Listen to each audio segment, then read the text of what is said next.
ডালিন, দেখো তো আমার টুপিটা প্রায় বোনা শেষ। একটু পরেই পরে দেখি কেমন লাগে। সত্যি বলতে একদম নিখুঁত হয়েছে। এখন এই তীব্র রোদেও আমাদের আর কোনো ভয় নেই। তবে একটা কথা, কাল আমরা এতগুলো ফল পেরেছিলাম আর এখন ঝুড়িতে মাত্র একটি। রাতে ঘুমানোর সময় তুমি কি সব খেয়ে ফেলেছ? আমার জন্য অন্তত একটা রাখা উচিত ছিল। আচ্ছা, আমি গিয়ে মাছ ধরার খাঁচাগুলো দেখে আসি কিছু ধরা পড়েছে কিনা। তুমি বরং পাহাড় থেকে কিছু পাইন পাতা ডাল নিয়ে এসো, আগুন জ্বালানোর জন্য কাজে লাগবে। চলো দেখি আজ আমাদের ভাগ্যে কি আছে। আরে, এটা কি? মাছ ধরার দড়িটা তো ছিঁড়ে গেছে। মনে হচ্ছে গত রাতের ঢেউ বেশ প্রবল ছিল, পাথরের ঘর্ষণে দড়িটা ছিঁড়ে গেছে। খাঁচাটাও হারিয়ে গেল। সত্যি খুব দুঃখজনক। এখন আমাদের একমাত্র ভরসা এই ছিপ। ঝিনুক দিয়ে টোপ বানিয়ে দেখি কিছু ধরা পড়ে কিনা। এই তো, একটা বড় মাছ ধরা পড়েছে, দেখো।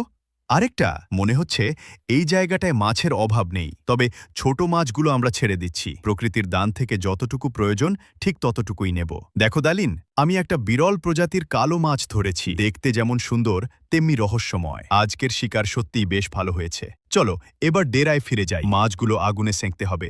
আগুনে পোড়া মাছের স্বাদই আলাদা। যদি একটা কড়াই থাকতো তাহলে হয়তো মাছের ঝোলও রান্না করা যেত। তবে এই অবস্থায় যা পেয়েছি তাতেই আমরা সন্তুষ্ট। চলো এখন খাওয়া শুরু করা যাক।